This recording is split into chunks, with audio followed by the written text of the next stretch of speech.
残酷な天使のように少年よ神話になれ。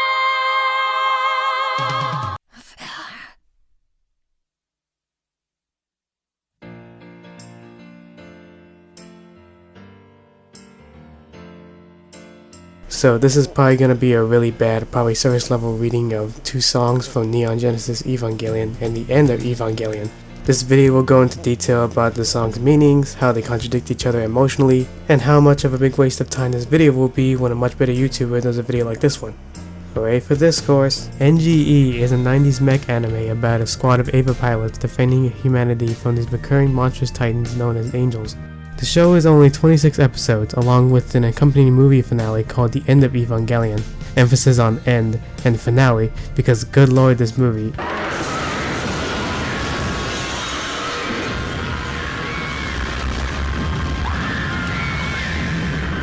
is a doozy. Thanks to it being on Netflix, I've finally gotten around to actually watching these, and they're great. If you haven't, you should do the same, especially before watching this video, because this will pretty much spoil both the show and the movie. I'd also recommend watching Dan Olson's two videos covering the movie. It's rather old, but I believe his points still stand, and he probably does a better job analyzing the film than I ever will. To start off, let's talk about A Cruel Angel Thesis, the OP that's been memed to death.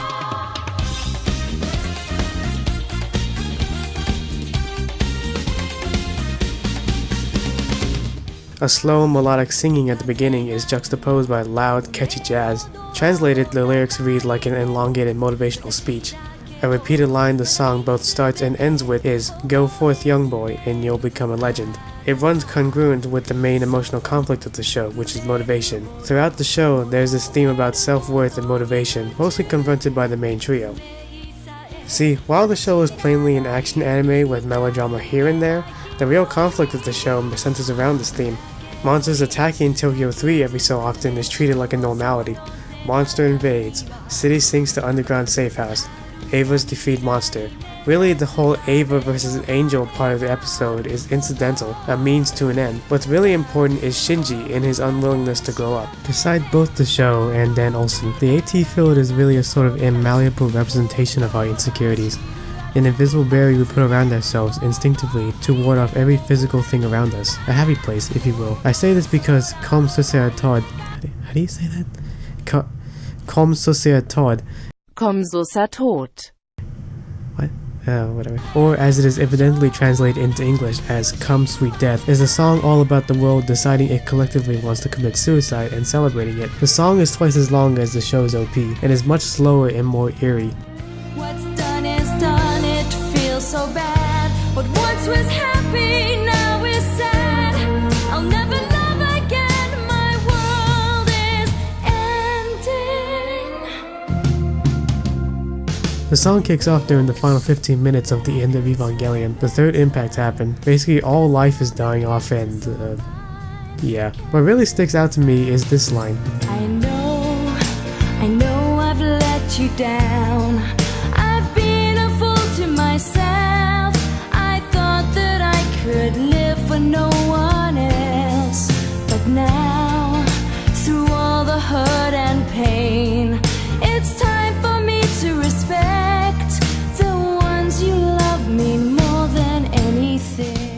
It goes like this. The show is all about humanity fending off its own suicide. The third impact is referenced constantly as this great cataclysm that will cost millions of lives. The angels each seem to be able to cause the third impact. The Avas are these great beasts, equal in size to most of the angels, and are powerful and durable enough to fight off the angels. In a sense, the world doesn't want to die yet, but it knows full well it will. The Avas represent motivation, a drive to live. The angels represent the distinct inevitability, co-opted with untreated depression, suicidal thoughts, and painful reminder that death is just around the corner. It's why the angels are so terrifying as a concept, but it's also why Komm, Süsser Tod is such an interesting contradiction to the show. See, the show didn't end the same way as the movie, like at all. It's a bit complicated to figure out, But basically, episode 25 and 26 are both about the Instrumentality Project. This is probably worth a trip to the wiki for a more concrete explanation, but based on my findings, Instrumentality is an attempt to meld everyone on the planet into one collective mind, to shed away their AT field. The end of 26 famously, or rather infamously, features Shinji's whole arc coming full circle. He rejects all his self-loathing and realizes he wants to live, and everyone just fucking claps for him.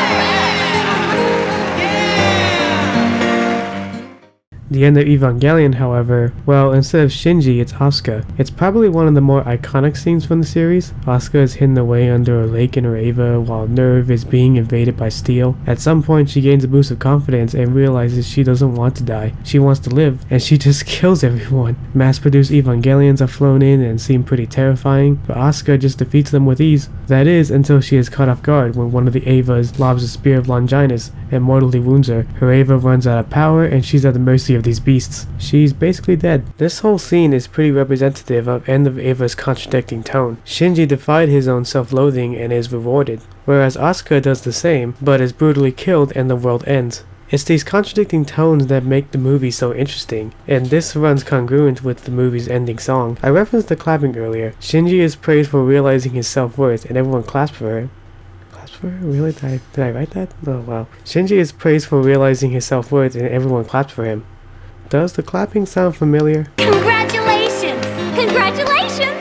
Congratulations! Congratulations! Congratulations!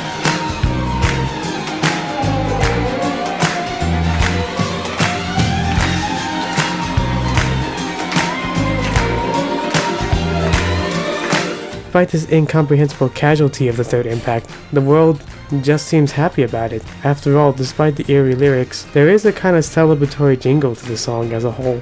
It's almost like it's happy to be finally dead. There's a haunting finality to everything about this movie. Death in and of itself is the ultimate finality. To go back to the show's OP for a bit, it's worth noting how much this song tries to defy this inevitability. Like Shinji's innate need for appraisal, the song's chorus, "Go forth young boy and you'll become a legend," speaks more towards the shallow end goal that each of the Eva pilots are fighting for, that is, self-worth given by another person. The show's ending is all about defying that flawed way of thinking, how ultimately meaningless it is to chase another's approval just for validity, when really that validity should come from within. Come Sweet Death is really the end result when someone does not learn that life lesson. It's almost punishment, but it's twisted in a way that's still happiness. What's done is done, it feels so bad. What once was happy